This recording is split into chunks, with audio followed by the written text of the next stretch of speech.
Kung ikaw lang yung may alam sa pricing sa negosyo mo, customers, mga suppliers, lahat ng problema sa negosyo mo, ikaw yung tagasagot. Kung ikaw palagi, then baka ikaw yung bottleneck ng negosyo mo. Ayun, so kung bago ka lang sa channel kong ito, ako nga pala si Rudy Silvido. Isa po akong computer store owner for 6 years. And right now mga boss ay nagsishare po ako ng mga experiences ko po. At syempre no, sa mga kapalpakan ko po para maiwasan nyo na. So by the way, yung negosyo namin mga boss ay nagsusupply po kami ng mga computer parts, software and hardware sa mga corporate clients and also mostly mga businesses. So ayun mga boss, no, nung nag-start pa lang ako sa computer business, syempre ako po palagi yung gumagawa ng lahat.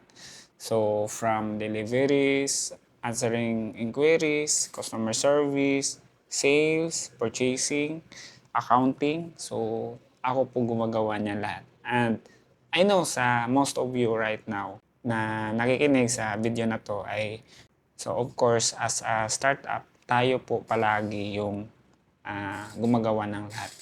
And then walang problema doon kasi lahat naman dumadaan doon. Pero yung sa na-experience ko kasi dati mga boss, siguro mga boss no, maximum 5 clients lang yung kaya kong i-cater dati dahil yun nga ako lang mag-isa. So yung focus ko talaga dati mga boss is yung mga computer set.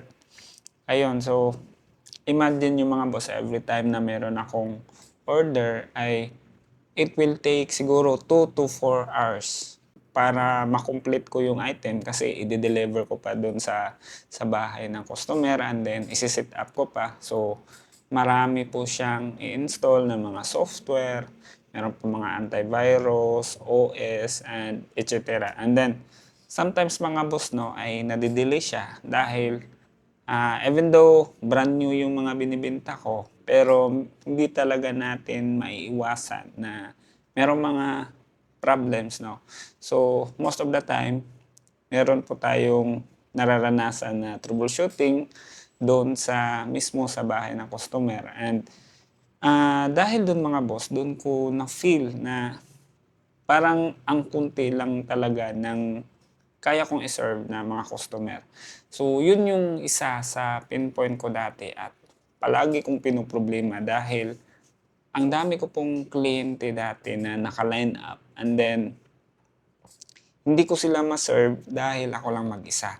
So, ang solusyon ko dati mga boss ay nag-hire ako ng company rider and then yung company rider ay siya yung taga-deliver ng mga computer set na na-set up ko na sa bahay. And then, while nagde-deliver siya, ako is nasa bahay lang and then ako yung kumakausap sa mga customer.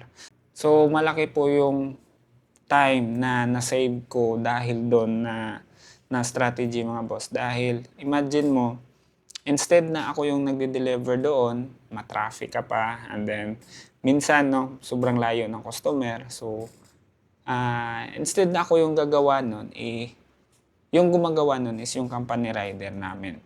So, siguro in every client, meron akong nasisave na 2 hours, no? And that 2 hours ay nagagamit ko pa para makaklose pa ng ibang clients. So, since then mga boss, doon ko na-feel na parang na triple ko yung sales namin dahil sa nag-hire ako ng isang tao. So, ayun, sa topic natin mga boss, kung almost lahat ng decisions ay nakasalalay sa iyo bilang isang may-ari, walang problema naman doon, di ba? Ang angas nga tignan kasi ikaw yung may-ari. Siyempre, tapos parang lahat ng decisions ay dumadaan sa iyo. So, at first mga boss, maganda siya pakinggan, ang angas pakinggan kasi tayo yung tinatanong, di ba? Parang control natin lahat. So, nasa atin yung final decision. So, maganda siya pakinggan. Pero, yun pala yung magiging dahilan bakit mabagal yung pag-usad ng negosyo natin. Kasi kapag lahat ng desisyon sa negosyo mo ay dumadaan sa'yo or kailangan na nandun ka, so what if nagkasakit ka or busy ka. So, paano na yung negosyo mo? 'Di ba? So, dahil dyan mga boss ay apektado talaga yung negosyo natin. So, hindi ito problema sa tao, hindi rin ito problema sa talent, no? Hindi rin ito problema dahil tamad ka or hindi ka masipag, 'di ba? So, para sa akin, problema talaga to sa sistema ng negosyo mo. So, sinishare ko po ito sa inyo ngayon mga boss dahil naniniwala po ako mga boss na kung gusto nating mapalaki yung computer business natin, ay kailangan na matutunan nating mag-delegate ng task. Kailangan na matutunan natin na bitiwan yung mga trabaho sa computer business natin. Ito kasi yung problema sa atin, no? Even ako, ganyan din ako dati. Na meron tayong mga trabaho sa negosyo natin na napamahal tayo.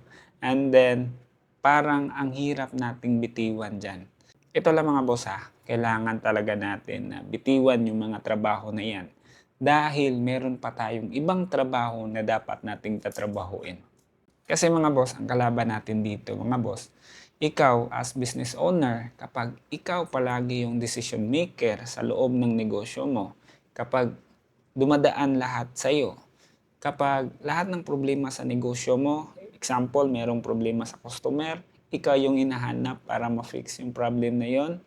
Kapag merong problema sa mga tao mo, nag-away sila, ikaw pa rin yung taga-solve niyan. Kapag merong problema sa operations nyo, nagka-problema doon sa binibuild nyo na computer, tapos ikaw pa yung magto-troubleshoot nun.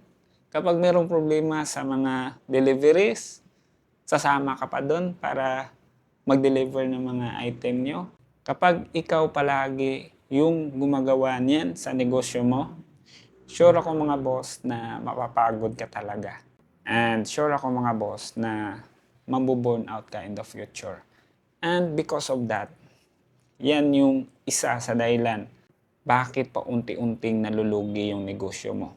And sana mga boss no, ay hindi natin yan mapagdaanan kasi ang hirap po na magnegosyo, especially sa industry natin. Ngayon na merong crisis, sobrang hirap na magnegosyo. So ayun, one last message lang mga boss, hindi ibig sabihin na pinasa natin or diniligate natin yung trabaho natin sa mga tao natin, ibig sabihin nun ay naging pabaya tayo sa negosyo natin. Yan yung magiging dahilan, para sa akin yan yung magiging dahilan para meron pa tayong enough time para magtrabaho sa ibang bagay. And which is para sa akin, yan yung pinaniniwalaan ko na yan yung tinatrabaho natin bilang isang may-ari. Doon natin ibubuhos yung oras natin sa mga bagay na hindi nakikita ng mga customer, hindi nakikita ng mga empleyado natin dahil yan mismo ang magpapalago ng negosyo mo. So, ayan na mga boss, no? Sana meron kang nakuha sa topic natin today. And invite pala kita, meron po tayong grupo mga boss na exclusively no, para sa mga computer business owner. So, ilalagay ko na lang po yung link sa baba. And always remember mga boss to always work smarter, not just harder. Takits mga boss! Bye-bye!